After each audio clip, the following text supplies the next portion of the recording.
Hello views, welcome to DGMS Tamil channel. Mahanadi சீரியலுக்கான upcoming எபிசோடில் அக்கா நம்ம மேலே கோச்சிக்கிட்டு போயிட்டாலே அப்படின்னு சொல்லிட்டு வருத்தத்தோட காவேரி ஒரு பக்கம் உட்காந்து சோஃபா மேலே அழுதுட்டு இருக்கதை பார்த்த விஜய் என்ன பண்ணுறாரு, காவேரியை வந்து சமாதானப்படுத்த முயற்சிக்கிறாரு. பக்கம் ரொம்பவே கோவத்தோட போன கங்காவை பார்த்த குமரன், ஒரு நிமிஷம் நில்லு கங்கா, நான் சொல்கிறத கேளு அப்படின்னு சொல்லிட்டு நீங்கள் எதை பற்றியும் சொல்ல தேவையில்ல, அந்த காவேரிக்கு சப்போர்ட் பண்ணியும் பேச தேவையில்ல, நீங்கள் எப்போ பாரு காவேரிக்கு தான் சப்போர்ட் பண்ணி பேசுகிறீங்க, ஒரு பெரிய துரோகிங்க, எதுக்காக நீங்கள் அவளுக்கே சப்போர்ட் பண்ணிட்டு இருக்கீங்க, சரி வாங்க உங்கள் அம்மா வீட்டுக்கே நம்ம போகலாம் அப்படின்னு சொல்லிட்டு கூட்டிகிட்டு போகிறாங்க. குமரன் எவ்வளோ சொல்லியோ கேட்காத கங்கா கிட்ட உண்மை வந்து சொல்கிறாரு.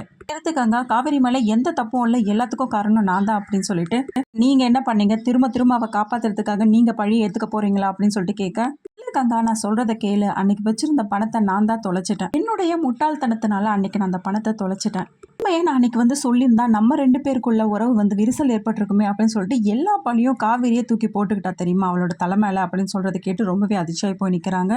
என்ன சொல்கிறீங்க, நீங்கள் சொல்கிறதெல்லாம் உண்மையா அப்படின்னு சொல்லிட்டு கங்கா கேட்க, ஆமாம் கங்கா நான் சொல்கிறதெல்லாம் உண்மைதான், அன்றைக்கி நர்மதாவோட ஆப்ரேஷனுக்காக பணம் தேவைப்பட்டுச்சுல்ல, அன்றைக்கி கட்ட போகிற சமயத்தில் பணம் காணாமல் போயிடுச்சு, முட்டாள்தனத்தினால நான் பணத்தை தொலைச்சேன், ஆனால் நம்ம 2 பேருக்குள்ள எந்த விரிசலும் ஏற்படக்கூடாதுன்னு நினச்ச காவேரி இந்த உண்மையை வந்து உங்ககிட்ட இருந்து மறைச்சிட்டா தெரியுமா, இந்த ஒரு நாள் ராத்திரிலேயே எல்லா பணத்தையும் ரெடி பண்ணி கொண்டு வந்து ஆப்ரேஷனுக்கு பணத்தையும் கட்டினா தெரியுமா அப்படின்னு சொல்கிறத கேட்டு ரொம்பவே அதிர்ச்சியாகி போய் நிற்கிறது இல்லாமல் கங்கா அழுதுகிட்டே போய் காவேரியை பார்க்குறாங்க. காவேரியை பார்த்து என்னை மன்னிச்சிரு காவேரி, நான் ரொம்ப பெரிய தப்பு பண்ணிட்டேன், என்னை மன்னிச்சிரு அப்படின்னு சொல்லிட்டு ரொம்பவே புலம்பி ஆள ஆரம்பிக்கிறாங்க காவேரி கிட்ட. அக்கா என்னக்கா எதுக்காக என்கிட்ட மன்னிப்பெல்லாம் கேட்டுட்டு இருக்கீங்க அப்படின்னு சொல்லிட்டு காவேரி கேட்க, இல்லை நான் எவ்வளோ பெரிய முட்டாளாக இருந்திருக்கேன், உன்னை பற்றி நான் எவ்வளோ தப்பாக நினச்சிருக்கேன், என்னை மன்னிச்சிருமா அப்படின்னு சொல்லிட்டு பயங்கரமாக கதறி அழுந்து மன்னிப்பு கேட்குறாங்க. அது விஜய் ரொம்பவே வியப்பாக பார்க்குறாரு.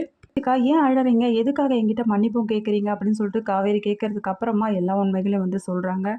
2 பேருக்குள்ளும் எந்த விரிசலும் வந்துடக்கூடாதுன்னு சொல்லிட்டு உன்னை நீ தப்பாக காட்டிட்டியே காவேரி அப்படின்னு சொல்லிட்டு ரொம்பவே மன்னிப்பு கேட்குறாங்க. இதுலேருந்து நம்ம 2 பேரும் ஒன்றா தான் வளர்ந்துருக்கோம், ஆனால் இவ்வளோ தூரம் பழகி உன்னை பற்றி நான் புரிஞ்சிக்காம போயிட்டேனடி காவேரி அப்படின்னு சொல்லிட்டு ரொம்பவே மன வருந்தி பேசுகிறாங்க.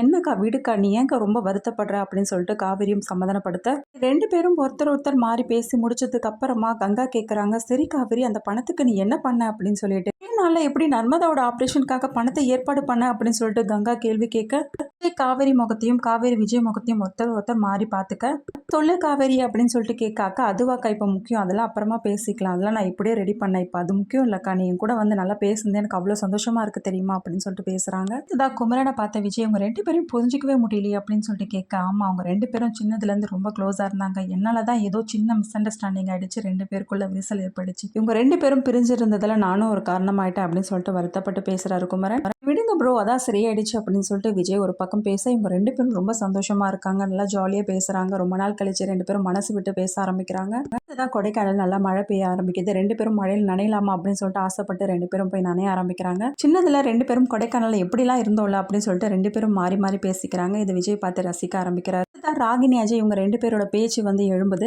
2 பேரும் கல்யாணம் பண்ணிட்டு வந்துட்டாங்களே அப்படின்னு சொல்லிட்டு பேச இருந்தாலும், என்னதான் இருந்தாலும் நீங்க காவேரிக்கு இவ்வளோ சப்போர்ட்டிவா இருக்கீங்க, அதை நினைச்சு எங்களுக்கு ரொம்ப சந்தோஷமா இருக்கு அப்படின்னு சொல்லிட்டு குமரன் சொல்றாரு. இப்போ காவேரிக்கு எந்த ஒரு கஷ்டத்தையும் நான் கொடுக்க மாட்டேன், அதே மாதிரி அவங்க சைட்ல இருந்து எந்த ஒரு கஷ்டம் இருந்தாலும் அது காவேரி கிட்ட நெருங்காது, அந்த அளவுக்கு நான் காவேரி பார்த்துப்பேன் அப்படின்னு சொல்லிட்டு பேசுறாரு. 2 பேரும் கல்யாணம் பண்ணிக்கிட்டாங்களே அப்படின்ற ஒரு மன வருத்தம் வந்துச்சு. அதுக்கப்புறம் உங்களை நினைச்சு நான் ரொம்பவே சந்தோஷப்பட்டேன். இப்போ அந்த பசுபதியால காவேரிக்கு எந்த ஒரு பிரச்சனையும் நீங்க வர விட மாட்டீங்க அப்படின்னு சொல்லிட்டு நானும் நினைச்சேன் அப்படின்னு சொல்லிட்டு பேசிட்டு இருக்காங்க. நம்ம வீட்டில் நடந்த பிரச்சனையை தீர்த்து வச்சுட்டு அதுக்கப்புறம் ரிசப்ஷன்லாம் முடிஞ்சதுக்கப்புறம் ஒரே காரில் 4 பேரும் ட்ராவல் பண்ணுறாங்க. ரொம்பவே ஜாலியாக இதை நினச்சி ரொம்ப சந்தோஷப்படுறாங்க காவேரியும். 4 பேரும் ஒன்றா கொடைக்கானலில் வந்து இறங்கத்தை பார்த்த தாத்தா, இந்த பக்கம் சாரதா, பாட்டி எல்லாருமே ரொம்ப சந்தோஷப்படுறாங்க. என்னாச்சு இவங்க 2 பேரும் ஒன்று சேர்ந்துட்டாங்களா, எல்லாம் ஒன்றா வந்திருக்காங்களே அப்படின்னு சொல்லிட்டு ரொம்பவே பூரிப்படைகிறாங்க. இதோடு இந்த ப்ரோமோவே முடிச்சிருக்காங்க.